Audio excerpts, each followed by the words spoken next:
Queridos, graça e paz em nome do Senhor Jesus. Amém? Livro de Ruth, por favor, capítulo 2. Livro de Ruth, capítulo 2. Vitor, meu querido, parabéns, viu? Feliz de ver você na batera. Agora eu tenho uma coisa para te dizer, que eu não sei se vai te agradar ou te preocupar. A sua quase esposa, falta menos de 2 meses, né? Esposa de pastor, cara. Esposa de pastor, hein? Ruth, capítulo 2. Nós temos caminhado numa bela jornada sobre a providência de Deus. Embora a palavra providência não apareça em nenhum momento no livro de Ruth, em seus 4 capítulos, ela permeia todos os versículos, toda essa narrativa, toda a história dos personagens aqui envolvidos. Nós vimos no encontro da semana passada uma família que lamentavelmente enfrentou uma grande tragédia. Elimeleque, cujo nome significa Deus é meu rei, abrindo mão de ouvir a voz de Deus e obedecer à orientação de Deus, para a qual ele nem se preocupou, foi para a região pagã de Moabe, levando sua esposa Noemi e seus 2 únicos filhos. Ali, o futuro foi terrível. Elimeleque morreu, seus 2 filhos morreram, Noemi envelheceu, ela partiu de Belém, da Judéia, uma mulher farta, classe média alta, cheia de sonhos, e voltou para a cidade de Belém amargurada. Uma de suas noras, chamada Orfa, voltou para sua família, para os seus deuses, para sua terra natal. Contudo, uma outra de suas noras, de nome Ruth, por ter se convertido ao Deus de Israel, apegou-se a Noemi de tal forma que ela declarou: aonde você for, eu irei. Aonde você pousar, eu pousarei. Porque o meu lugar não é mais em Moabe. O meu lugar agora é com o povo da aliança. Você pode insistir para que eu me aparte de ti, mas em momento algum, e em hipótese alguma, eu vou me separar de você, ó Noemi. Não tendo outro jeito, com aquela nora teimosa, Noemi volta para a cidade de Belém. Ao chegar à cidade de Belém, cidade pequena, todo mundo conhecia todo mundo é parente de todo mundo. Os habitantes disseram: aquela é Noemi. Poxa vida, há mais de 10 anos que não vemos Noemi. Ela, porém, respondeu: não, meu nome não é mais Noemi, agraciada, abençoada. Meu nome agora é Mara, amargurada, porque o Todo-Poderoso pesou sobre mim a sua mão. E essa expressão de que foi Deus quem pesou a mão, aparece no capítulo 1 do livro de Ruth inúmeras vezes. E nós vimos semana passada que por mais que essa verdade seja constrangedora, ela é um fato bíblico. O nosso Deus é soberano. Ele nos envia prosperidade, mas Ele também está por trás da escassez. Ele nos abençoa com a saúde, mas Ele nos presenteia com a enfermidade. Como assim, pastor? O senhor chamar a enfermidade de um presente? É claro que é. Se todas as coisas cooperam para o nosso bem, se Deus utiliza as provações e o deserto da vida para purificar o seu povo, como o ouro é purificado pelo fogo, a fim de gerar a imagem de Jesus em nós, não há outra expressão a não ser chamar aquilo que chamamos de males de presentes de Deus para as nossas vidas. E aqui a gente vai tocar num outro assunto, abrindo um rápido parênteses. O compromisso de Deus não é com nossa felicidade. Isso é um ponto que precisa cair por terra. O compromisso mais importante que Deus tem comigo e com você, muito mais importante que nossa felicidade e nosso bem-estar nessa vida que passa tão rápido, é gerar em nós a imagem de seu Filho Jesus Cristo. Deus está nos conformando à imagem de Jesus. E não tenha dúvida, não há dádiva maior que essa. Não há presente mais belo e glorioso que esse. Noemi chega à sua cidade natal, a terra de Belém, com Ruth, a estrangeira, conhecida como membro de um povo idólatra. Os moabitas deram muito trabalho para o povo de Deus ao longo de toda a sua história. E o capítulo 1 termina com a nota de esperança, dizendo que elas chegaram a Belém no começo da colheita da cevada. Embora Noemi se enxergasse agora como Mara, e não visse nenhuma possibilidade de futuro promissor, porque ela interpretava que era a mão de Deus tão somente que estava sobre ela. O texto nos mostra que a nossa interpretação nem sempre é a correta.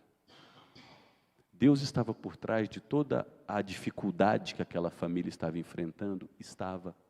Mas quem saiu de Belém e foi para Moabe sem consultar a vontade de Deus foi Elimeleque. Quem agiu de forma imprudente foi Elimeleque. Quem foi para uma terra pagã foi Elimeleque. Quem se misturou com o povo idólatra foi Elimeleque. Quem deu seus filhos em casamento para mulheres ímpias e idólatras foi Elimeleque e Noemi. Note que Deus é soberano, mas a soberania de Deus não anula os inúmeros erros que nós colhemos ao longo da nossa vida. É por isso que todas as dificuldades que nós experimentamos, ou melhor, boa parte das dificuldades que nós experimentamos, sempre vem com esses dois ingredientes: a soberania de Deus, mas as nossas cabeçadas, as nossas desobediências. Eu digo boa parte, porque às vezes há uma doença que não fui eu que procurei. Há um acidente que não fui eu que causei. Há uma tragédia da qual eu não participei, eu apenas fui vítima. Então, não são todas, mas a maioria das dificuldades tem a soberania de Deus e o outro ingrediente, a minha responsabilidade. E nós não podemos duvidar que a responsabilidade de Elimeleque e de Noemi estejam envolvidas aqui nesse sofrimento que essa família agora amargava. Mas embora Noemi não enxergasse um futuro, o capítulo 1 nos abre uma janela de esperança dizendo: eles chegaram no início da colheita. Tem esperança. E note como começa o capítulo 2. Noemi tinha um parente de seu marido, dono de muitos bens, da família de Elimeleque, o qual se chamava Boaz. Versículo 1 já começa dizendo que há um homem, membro da família de Elimeleque, que faleceu, e esse homem era próspero. O texto segue dizendo, Ruth, e deixa muito claro, a moabita, para realçar que era uma mulher pagã, uma mulher idólatra, uma mulher que era vista com maus olhos pelo povo de Israel. Porque os moabitas nasceram da relação que Ló teve com suas filhas. Ló teve relação, depois que Sodoma e Gomorra foi destruída, com as suas duas filhas. De uma das filhas nasceu um filho de onde vieram os amonitas, do relacionamento com a outra filha veio o povo de Moabe. Então os moabitas vieram dessa relação incestuosa. Note bem.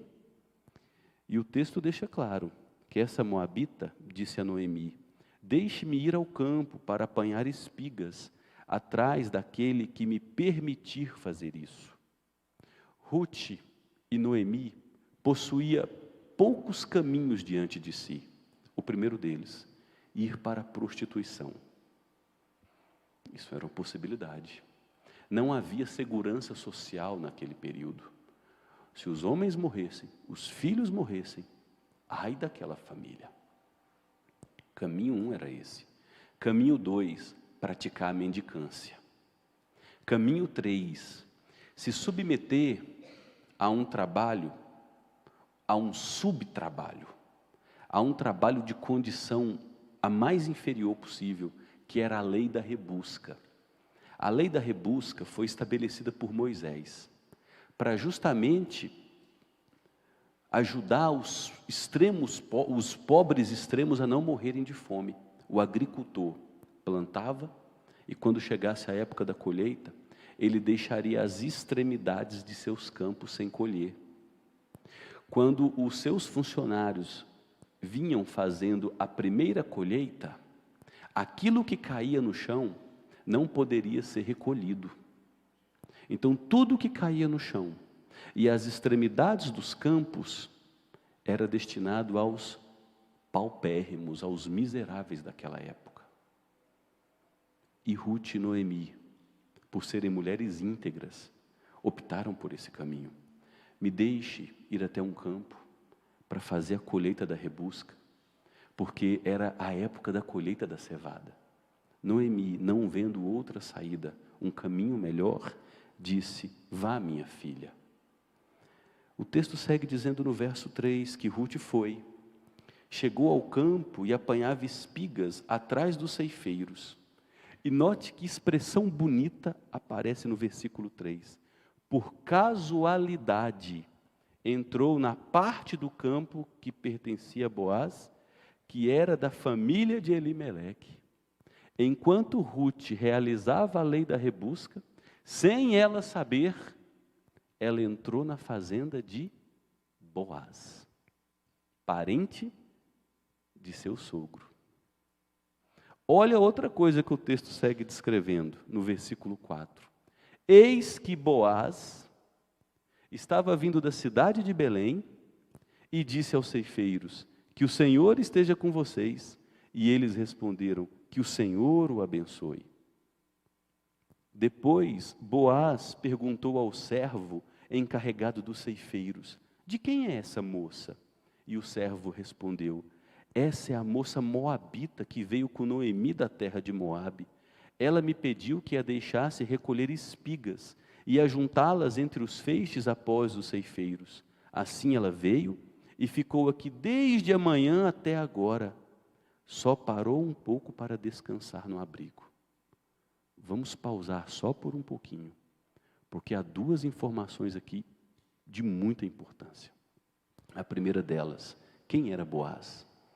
O texto descreve que era um homem piedoso, era um empresário, um agricultor, que temia a Deus de verdade.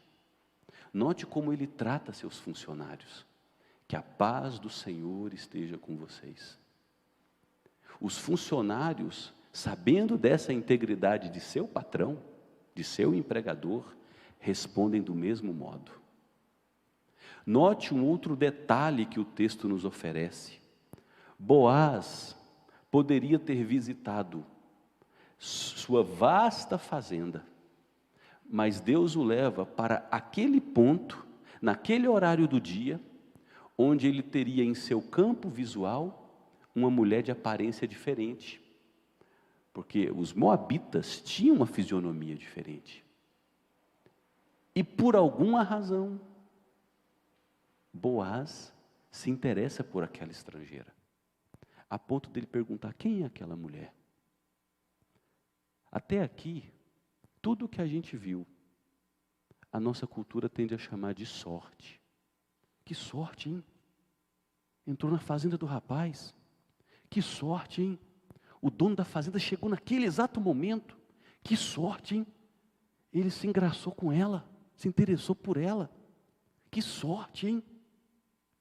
Só que o tempo todo há uma verdade que está escondida aqui: a providência maravilhosa de Deus. Deus é quem conduz todos os detalhes da história, tecendo a nossa vida, porque todos os nossos dias foram escritos e determinados antes mesmo de nenhum deles existir. Isso é tão grande que o salmista declara: esse conhecimento é maravilhoso demais para mim. Eu não posso compreender. E por que a gente não pode compreender? Porque, embora Deus seja soberano em cada um dos mínimos detalhes da nossa vida, Deus não nos trata como marionetes. Nós somos absolutamente responsáveis pelo ir e vir, pelas decisões que tomamos. Eu vim de preto, poderia ter escolhido uma camiseta branca, poderia ter escolhido vir de bermuda, teria problemas, hein? Filmando, né? Embora Deus seja soberano, nossa responsabilidade está por trás de tudo isso. E a providência de Deus está tecendo toda a nossa história. E o texto segue dizendo, no versículo 8, que Boaz não só ficou curioso por aquela estrangeira, a ponto de perguntar para o chefe dos funcionários. Ele foi até Ruth. E ele chegou a Ruth e disse: escute, minha filha. Olha que jeito doce de tratar uma estrangeira, de uma terra marcada pelo paganismo, idolatria, inimizade com o povo de Israel. Os moabitas, quando os israelitas saíram da escravidão do Egito, montaram um exército para vir destruir os israelitas. Eram inimigos sérios. E Boaz chega e trata essa mulher com ternura. Escuta, minha filha, você não precisa ir colher em outro campo, nem se afastar daqui. Fique aqui com as minhas servas. Fique atenta ao campo, onde forem colher, e vá atrás delas. Note o que Boaz fez. Eu dei ordem aos servos para que não toquem em você. Por que Boaz fez isso? Porque não havia segurança social naquele período. Ruth era uma moabita, era uma estrangeira, alheia ao povo do pacto. Ruth poderia ser estuprada pelos funcionários que estavam envolvidos naquela colheita. Olha o que Boaz fez. Ele deu ordem: não toquem naquela mulher. Deixem ela colher à vontade. Não a impeçam. Boaz providenciou proteção. Boaz providenciou segurança para o trabalho. Mas essa mulher não era namorada de Boaz, noiva de Boaz, não estava casada com Boaz. Por que ele fez isso? A gente percebe aqui um traço marcante na vida de um homem de Deus: compaixão. Sabe o que é compaixão? É você olhar alguém com a história arruinada e ter condições de ajudar, e ajudar, porque você sente a dor com o outro. Isso é compaixão. Aconteceu uma coisa muito bonita domingo, depois que a gente saiu aqui do culto. Meu sogro e minha sogra estavam aqui, Marcelo, minha nora. Nós saímos do culto e fomos comer uma esfirra ao lado do tio Bacnas, uma coisa assim. Como é que é o nome daquela rua, Raquel? Minas Gerais? Pinheiro Chagas, né? E aí chegou um senhor vendendo uns bolinhos no pote. E é a segunda vez que a gente encontra essa pessoa lá. E ele pediu: por favor, compre pelo menos um bolo desse para me ajudar. E a gente notou que ele não tinha um olho. Usava óculos. E aí, quando o Marcelo foi fazer o Pix, ele pegou o celular para ver se o Pix havia caído, e ele fez assim, ó, com um único olho.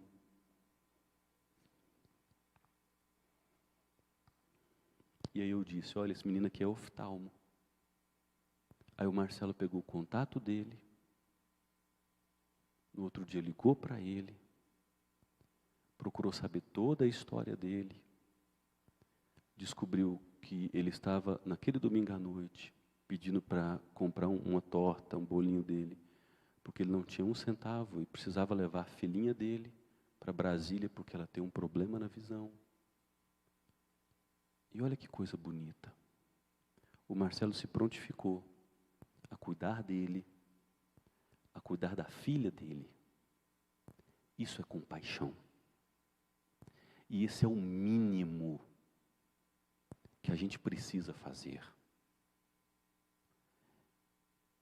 Estando bem disponível para nós, nós precisamos fazer. Boaz possuía os recursos, Boaz sabia a história de Ruth, Boaz se compadeceu dela e ele providenciou o que era necessário para que aquela mulher pudesse trabalhar sem ser molestada.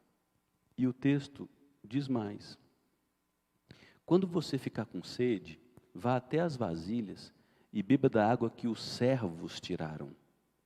Boaz trata aquela mulher agora como funcionária.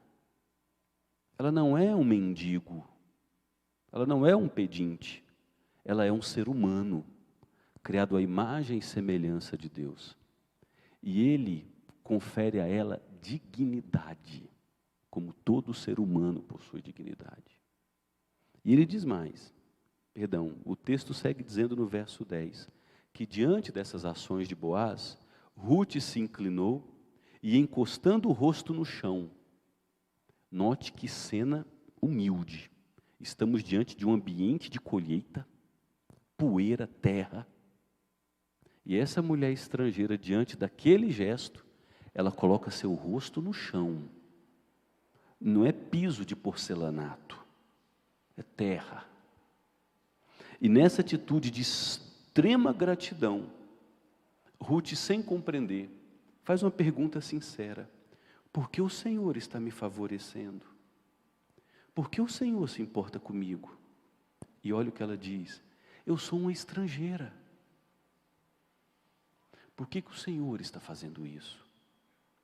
Note como o exercício da misericórdia, a prática da compaixão, impacta as pessoas. Gente, e eu creio que nós vivemos um período onde, para a igreja voltar a ser ouvida,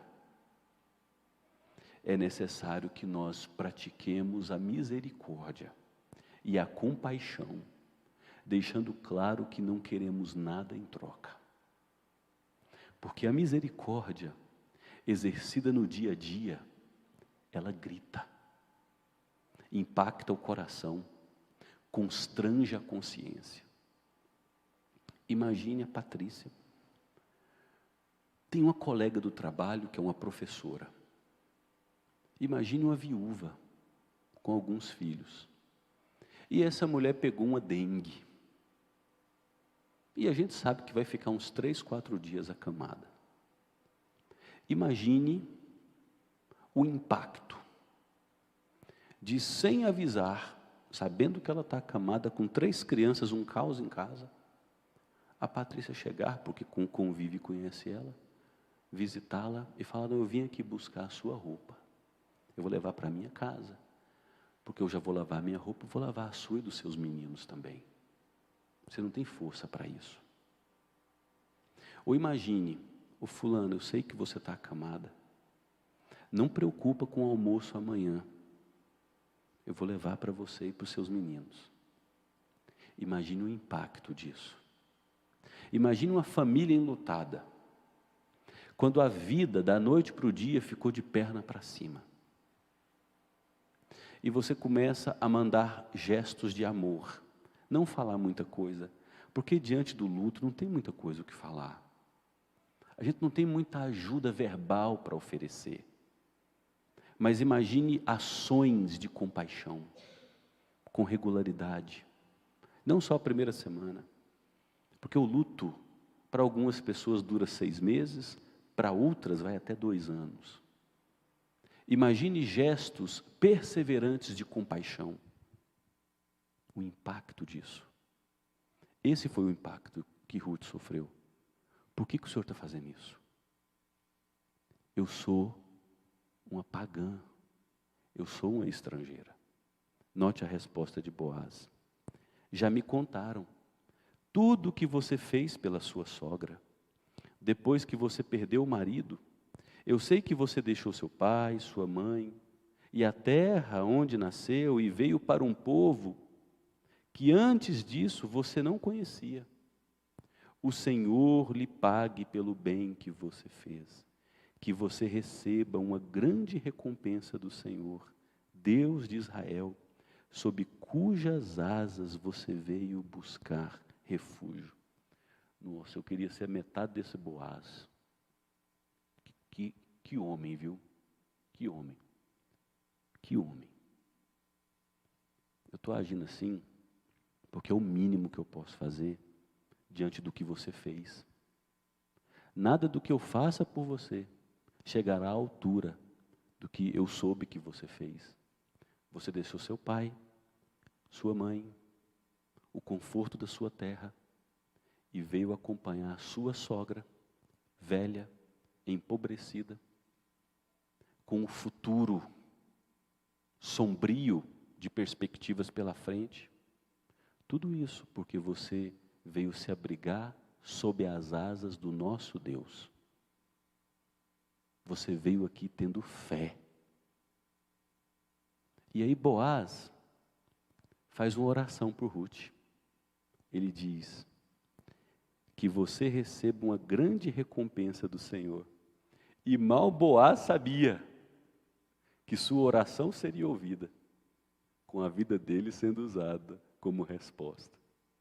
E ele segue dizendo que você encontre recompensa desse Deus de Israel, e Deus recompensará Ruth. A gente vai ver mais à frente que tipo de recompensa será. E aí Ruth, no versículo 13, disse: meu caro Senhor, você está me favorecendo muito, pois me consolou e falou ao coração desta sua serva. E eu nem mesmo sou como uma das suas servas. Na hora de comer, olha que coisa bonita, Boaz disse a Ruth: vem para cá. Tinha uma tenda, tem um nome, gente, que eles usam para as tendas que ficam no meio das lavouras. Não é choupana. Eu esqueci. Hã? Choça. A choça era o horário do almoço. Ruth era uma pessoa praticando a mendicância. Sem comida, sem nada. Agora o dono da fazenda, o coronel, está ali no lugar de honra. Ele olha para aquela mulher e diz: vem aqui, senta do meu lado. Você vai comer aqui da minha refeição até se fartar. Que impacto esse negócio. O texto segue dizendo que ela se sentou ao lado dos ceifeiros, Boaz lhe deu grãos tostados de cereais, ela comeu até ficar satisfeita. Não dá nem para imaginar a fome que essa mulher estava sentindo. E ainda sobrou. Quando ela se levantou para ir apanhar as espigas, Boaz ainda deu ordem aos seus servos, dizendo: deixem que ela apanhe espigas, até no meio dos feixes, e não sejam rudes com ela. Tirem também algumas espigas e deixa cair. Quando você estiver colhendo, joga umas no chão. Disfarça, tá? Não deixa ela perceber, não. Joga no chão. E tem mais. Eu quero que ela apanhe e não a repreendam. Deixe ela à vontade. E assim Ruth esteve apanhando espigas naquele campo até de tarde. Depois debulhou o que havia apanhado, e o texto diz que foi quase 20 litros de cevada. Ela pegou o cereal e voltou para a cidade. Agora é a reação da sogra dela. E o texto vai dizer que a sogra viu quanto de cereal ela havia conseguido apanhar. E Ruth também deu para a sogra a comida que lhe havia sobrado, depois que ela comeu até ficar satisfeita. E aí Noemi pergunta: onde é que você foi colher hoje? O que aconteceu? Note que o texto, em momento algum, chama Noemi de Mara. É Noemi quem se chama de Mara. É Noemi quem olha para si e imagina que Deus está contra ela. Mas o autor do livro de Ruth, em momento algum, chama Noemi de Mara. Ela é Noemi. Ela continua agraciada. Deus não desampara seu povo. Deus não trata seu povo com crueldade. Quando Ele disciplina seu povo, a disciplina é um instrumento de amor, para trazer esse povo de volta, para curar esse povo, restaurar esse povo. Então o autor, o tempo todo, chama Noemi pelo seu nome. Ela é abençoada por Deus. E aí Noemi pergunta para Ruth: onde você foi? Onde você trabalhou? Bendito seja aquele que acolheu você com tanta generosidade. E aí Ruth contou à sua sogra onde havia trabalhado. E ela ainda acrescentou: o nome do homem com quem trabalhei hoje é Boaz. E aí o capítulo 2 vai terminar com Noemi falando algumas coisas muito importantes. Que ele seja abençoado pelo Senhor Deus, que não deixou de ser bondoso, nem para com os vivos, nem para com os mortos.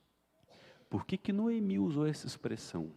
Creio eu, que ela já começou a maquinar na cabeça dela o plano da lei do levirato. O que era a lei do levirato? Ou a lei do levir? A lei do levirato era o seguinte: um irmão mais velho se casou. Ele não teve filhos com a esposa. E ele morreu. Ou uma doença ou no campo de batalha. O que era muito comum. O irmão mais novo, o segundo, mais velho, deveria agora se casar com a esposa do que morreu, a fim de suscitar descendência, para que o filho que nascesse continuasse a linhagem do irmão que faleceu. Noemi não tem mais filhos, marido faleceu, mas ela tem um parente distante, e esse parente cumpre a lei do levir, a lei do resgatador. É por isso que ela diz: louvado seja o Senhor, porque Ele não desamparou os vivos, providenciou-nos comida, e Ele não desamparou os mortos. Ela começa a dizer: eu creio que Ele vai levantar descendência. Nesse momento parece que a esperança começa a aquecer o coração de Noemi.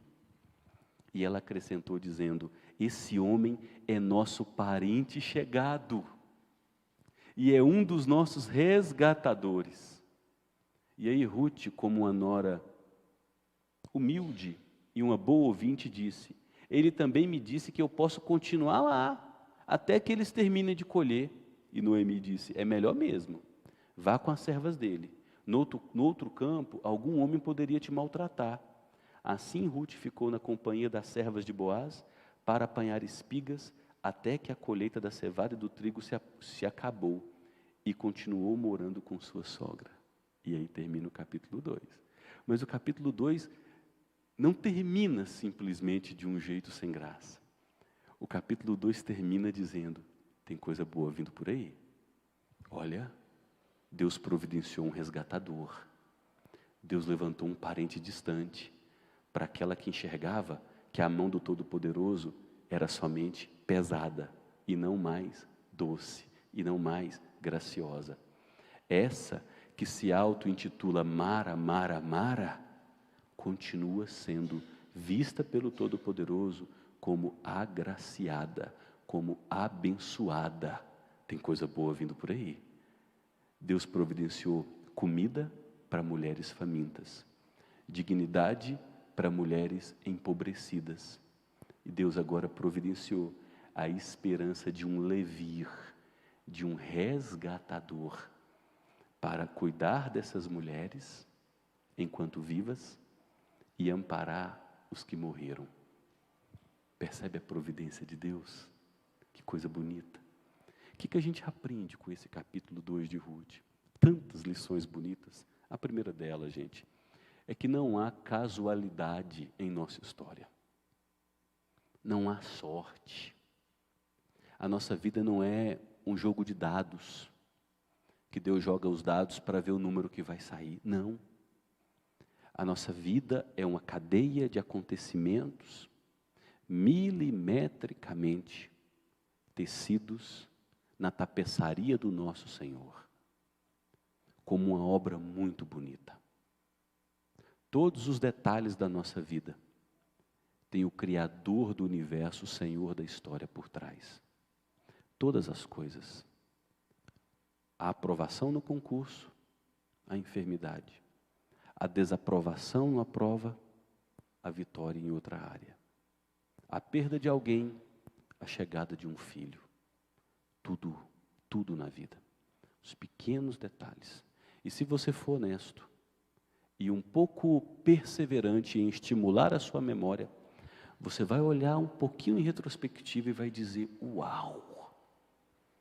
Deus fez isso, isso, isso, eu fui para tal lugar, a tal pessoa veio de tal lugar e de repente nossos caminhos cruzaram e uma vida bonita nasceu. Todos nós temos isso. Todos nós temos isso. Não há sorte, não há acaso. Há a bela soberania de Deus, comandando, coordenando cada um dos nossos passos. Isso é maravilhoso, gente, porque isso descansa nosso coração.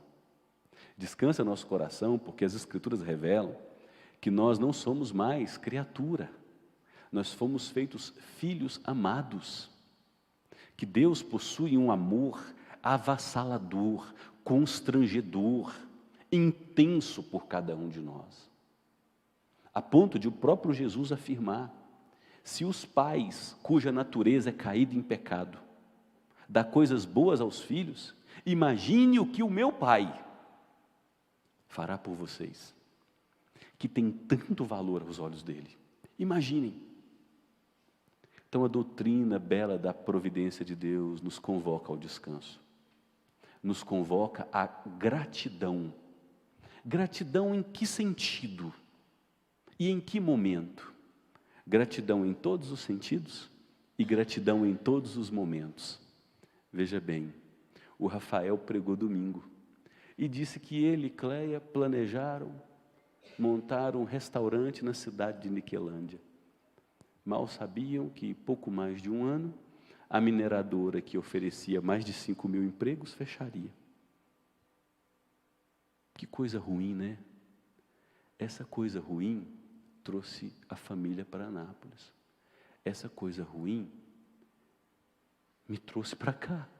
Essa coisa ruim fez com que um dia eu fosse à Igreja Presbiteriana de Vila Formosa para uma reunião do presbitério, e o Rafael, sendo diácono, por casualidade, estava lá no pátio da Vila Formosa, e eu sem nunca ter visto aquela pessoa.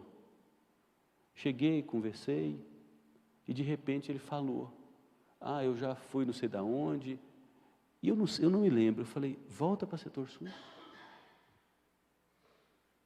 Gente, tudo que dá errado já deu certo. Tudo o que deixa a gente chateado, poxa, eu planejei, eu sonhei, eu lutei por isso, está sob o controle de Deus. Não é isso que a gente canta? E essa música é bíblica. Se uma porta se fecha aqui, outras portas se abrem ali. Eu preciso aprender mais de Deus, porque uma coisa é fato, gente: Deus cuida de nós. Então a gente tem que agradecer por portas que se abrem, por portas que se fecham, por situações que nos frustram, por situações que nos alegram. Em todo o tempo, louve ao Senhor. Vai ter que levar para o banheiro, viu, Vitor? Tadinho, vomitou. Acontece, querido, acontece. Vai ensaiando, viu, Vitor? É assim mesmo. É daí para pior, tá? Vai ensaiando. Isso aí. Tem uma música, e eu encerro com essa música do Josué Rodrigues. Josué Rodrigues foi um pastor em uma das igrejas no Rio de Janeiro por mais de 40 anos. Hoje Josué está beirando os seus 70 anos. Ele parece um índiozinho, parece o pastor Dalzi, baixinho, já está nos seus 70, mas novão. E Josué foi um cantor, compositor, muito ouvido na igreja presbiteriana, nos idos do final dos anos 80, anos 90. E ele tem um álbum chamado Portas Abertas.